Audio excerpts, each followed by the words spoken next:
번째 경기 노팅엄 대 브라이턴 분석 시작해보겠습니다. 노팅엄은 지난 라운드 원정 경기에서 본머스에 충격적인 패배를 당했다.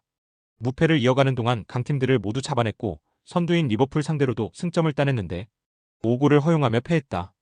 때문에 추격자들의 사정거리에서 벗어나지 못했고 선두권과의 격차가 벌어졌다. 앤더슨과 예이츠 등 중앙 미드필더들이 경기의 주도권을 내준 게 컸다. 그래도 홈에서 워낙 강한 팀이기에 브라이튼 상대로 승리를 노린다. 브라이튼은 원정 연전을 모두 승리하며 분위기를 끌어올렸었다. 그러나 3연승에 도전했던 지난 라운드 에버튼전에서 일격을 당하며 상승세를 이어가지 못했다.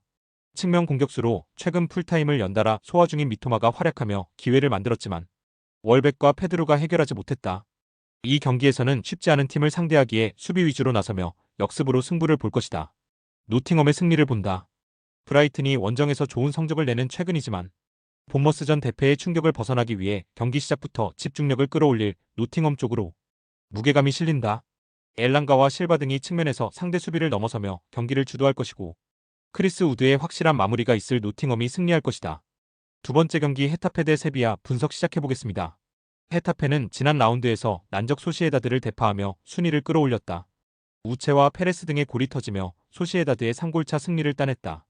엄청난 화력을 자랑하던 바르샤 상대로도 한 골만 내주며 패하지 않았고 코파델레이에서 8강에 오르는 등 최근 페이스가 좋다. 리코와 제네, 알더레테 등이 버티는 수비가 워낙 안정적이기에 실점이 적고 마요랄의 가세 이후 득점 기대치도 올라갔다. 세비야는 직전 에스파뇰전에서 아쉬운 결과에 그쳤다. 점유율을 2배 이상 더 가져갔고 20개 가까운 소나기 슈팅을 시도했는데 승점 1점 추가에 그쳤다. 센터백인 로이크 바데의 골이 나왔지만 페르난데스와 바르가스 등 선발 공격수로 나선 선수들의 문전한 마무리가 아쉬웠다. 그래도 이 경기에는 직전 경기에 징계로 빠진 이상 로메로가 돌아오기에 루케바키오의 부담을 덜어줄 수 있다. 접전을 본다. 최근 코파델레이 포함 5경기에서 4승 1무를 기록 중인 헤타페의 기세가 워낙 뛰어난 건 부인할 수 없다. 그러나 팀에서 가장 중요한 선수인 중앙 미드필더 아람바리가 부상을 당하며 빠진 여파가 크다. 소우와 사울 니게스가 중원을 지켜내며 안정적으로 경기를 운영할 세비야가 승점 1점을 챙길 것이다. 세 번째 경기 우디네세 대 베네치아 분석 시작해보겠습니다. 우디네세는 2025년 들어나선 4경기에서 승리를 챙기지 못하며 중위권으로 추락했다. 12월 승점을 잘 따내며 상위권 추격을 노린 상황이었는데 기세를 이어가지 못했다. 아탈란타 상대로 승점 1점 추가를 하긴 했지만 코모의 사고를 내주며 패한 것이 컸다. 때문에 이번 홈경기를 통해 반등을 해야 한다. 로마전에서 골을 터뜨린 로렌조 루카를 비롯해 투방과 제무라가 적극적인 공세로 골을 노릴 것이다. 베네치아 역시 25년의 승리가 없다. 그래도 4경기에서 승점 3점을 추가하며 잔류할 수 있는 17위와 승점 차이를 4점까지 좁혔다. 제르빈이 가세한 이후 측면 경기력이 살아나며 최전방으로 좋은 패스가 나갔고 오리스타니오가 최전방에서 포우얀 팔로를 잘 지원했다. 단 안정적인 경기력과 달리 승점 3점 경기가 적은 건 있다. 우디네세의 승리를 본다. 베네치아가 이제스와 합스 등 최종 수비에 안정감 있는 경기력으로 최근 쉽게 분위기를 내주지 않고 있지만 최전방의 골 결정력은 여전히 아쉽다. 로렌조 루카와 투방 등 시즌 20개 가까운 공격 포인트를 기록 중인 투톱이 홈에서 문전 침투로 기회를 노릴 우디네세가 승리할 것이다. 네 번째 경기 AC 몬차 대 헬라스 베로나 분석 시작해보겠습니다. 몬차는 홈에서 피오렌티나를 잡으며 강등권 탈출에 신호탄을 쏘아 올렸었다. 그러나 볼로냐와 제노아에 연패하며 최하위를 탈출하지 못하며 강등에 가까워지고 있다. 승격에 성공하며 프리미어리그의 노팅엄처럼 투자를 했는데 성과를 내지 못하는 중이다. 그래도 직전 제노아 원정에서 팀의 주포인 데니 모타가 돌아왔기에 이 경기부터는 반등을 노릴 만하다. 베로나는 지난 라운드 원정 경기에서 터진 차추아의 골로 승점 1점을 챙겼다. 나폴리와 라치오 등 상위권 팀들을 만나 연패하며 강등권 언저리로 추락했기에 의미가 있는 승점 1점이었다. 단 원정 연전의 힘든 일정을 소화해야 하는 상황이 위기가 될 수 있다. 수슬로프와 레다벨라인 등 중앙 미드필더들이 압박을 통해 상대의 공세를 저지해야 한다. 몬차의 승리를 본다.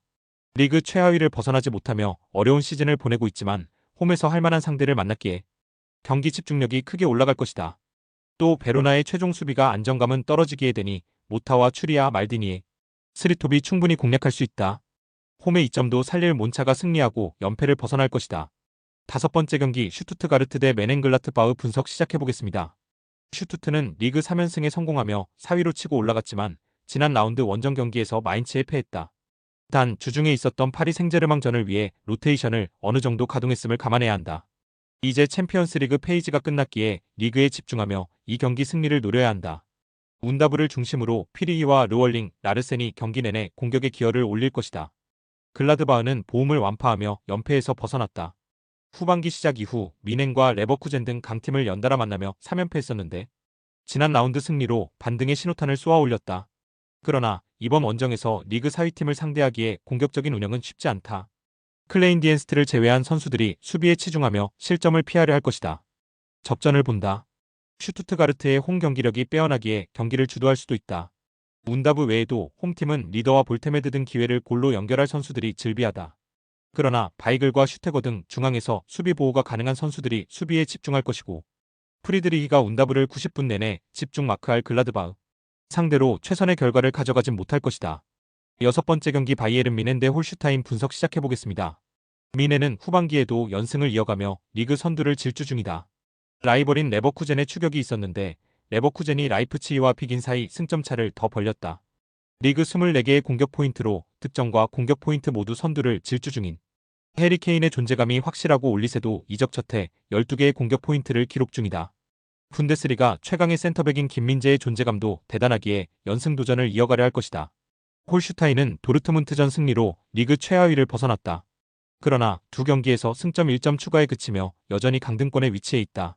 하레스와 마치노, 피클러 등 공격진의 골이 꾸준히 나오고 있긴 하지만 부담이 커진 수비 라인이 안정적으로 상대의 문전 공세를 막아내지 못했다.